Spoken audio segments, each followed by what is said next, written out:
Halo sobat, pernahkah Anda mendengar dissociative disorder?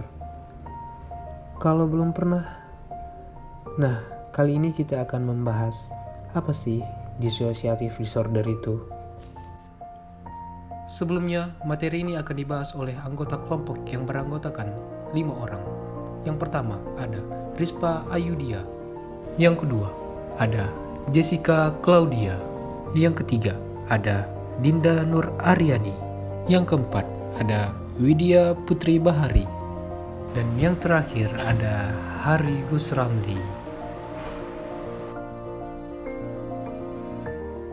Disosiatif itu adalah sebuah kelompok gangguan yang ditandai dengan adanya kekacauan atau disosiasi dari fungsi identitas, ingatan, dan kesadaran. Dissociative disorder itu biasanya berasal dari trauma seperti kekerasan, pelecehan seksual, bencana alam, dan sebagainya.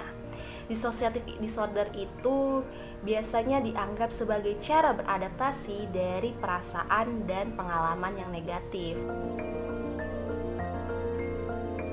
Dissociative disorder ada 3 jenis. Yang pertama itu ada depersonalization atau derealization disorder.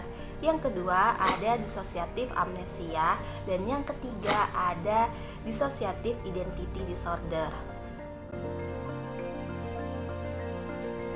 Nah, kriterianya ada 5. Yang pertama, adanya episode berulang dari depersonalisasi atau derealisasi atau bahkan keduanya. Kemudian yang kedua, mereka bisa membedakan nih mana yang real atau yang tidak real bahkan ketika episode itu sedang terjadi atau sedang berlangsung. Kemudian yang ketiga, gejalanya itu dapat mengganggu fungsi sosial mereka, terus pekerjaan, atau bahkan fungsi penting lainnya. Kemudian yang keempat, gejalanya itu tidak disebabkan oleh faktor fisiologis atau faktor medis. Kemudian yang terakhir, yang kelima, yaitu gejalanya bukan karena gangguan kejiwaan lainnya ya.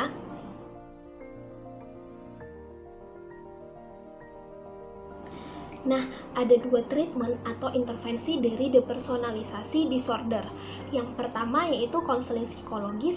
Nah, konseling psikologis ini akan membantu klien untuk memahami mengapa terjadinya depersonalisasi, serta melatih klien untuk berhenti khawatir terhadap gejala yang sedang terjadi. Kemudian yang kedua, ada obat-obatan. Meskipun tidak ada obat khusus, namun ada sejumlah obat yang biasanya digunakan untuk mengobati depresi, kecemasan, ternyata juga dapat membantu dalam kondisi gangguan depersonalisasi ini.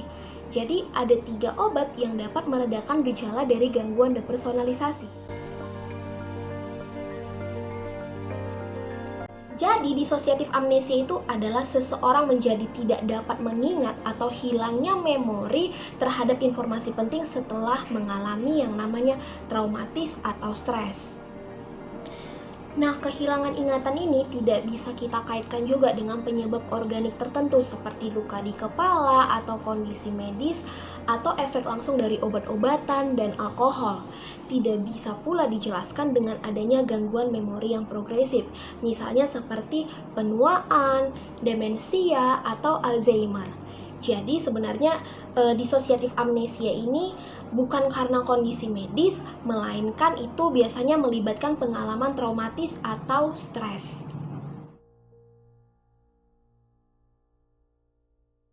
Selanjutnya ada beberapa tipe dari masalah memori.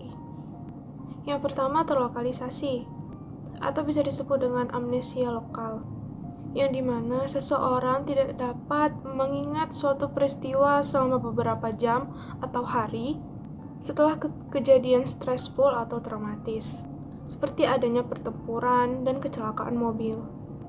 Yang kedua ada amnesia selektif.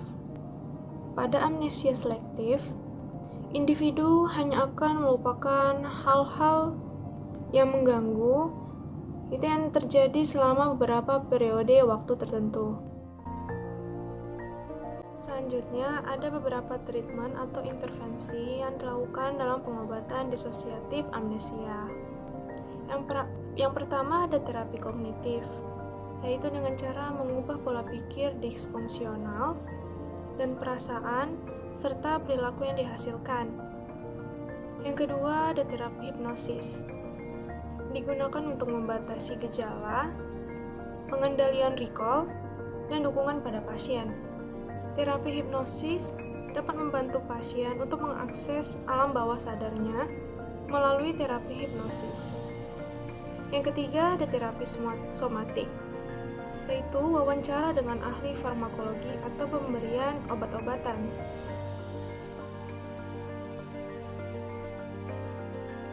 Oke, mari sedikit berkenalan dengan dissociative identity disorder atau kepribadian ganda.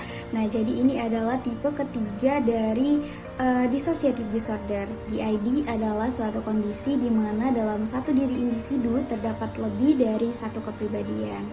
Nah, ada beberapa istilah yang mereka gunakan untuk para penyintas DID. Yang pertama adalah host, sebutan untuk kepribadian yang original atau kepribadian yang sebenarnya. Kemudian ada alter ego atau alter.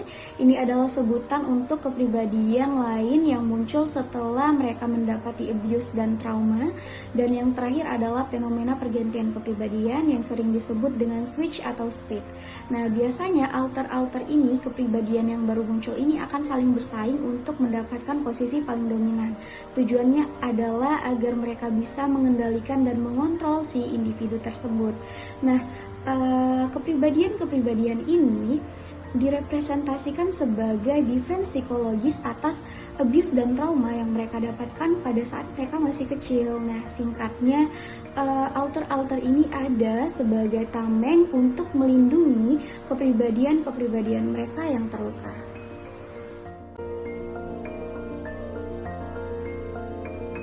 Dari intervensi DID adalah pertama psikoanalisis. Jadi terapi psikoanalisis ini berguna untuk membantu orang yang mengidap DID mengangkat dan mengungkap trauma-trauma yang di masa lalu mereka. Jadi selama sesi terapi dilakukan, setiap klien dan semua kepribadian diminta agar bercerita kenangan dan impian mereka sebaik dan sebisa mereka.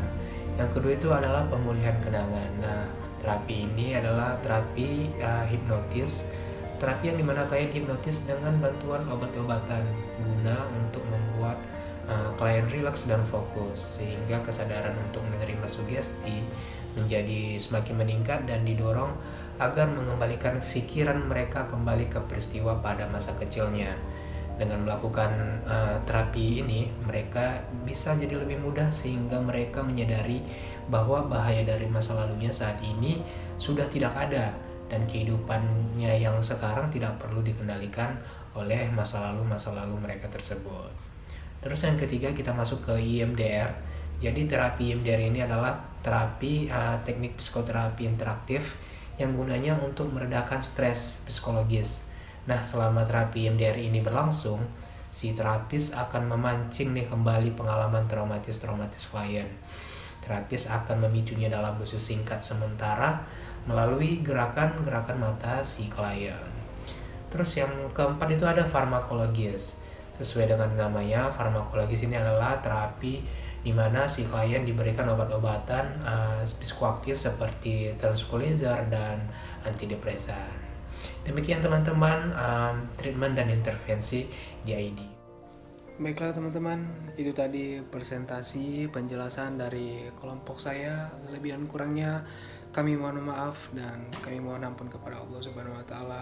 Semoga apa yang kami jelaskan tadi bermanfaat untuk bagi teman-teman. Sampai jumpa di lain waktu next time. See you.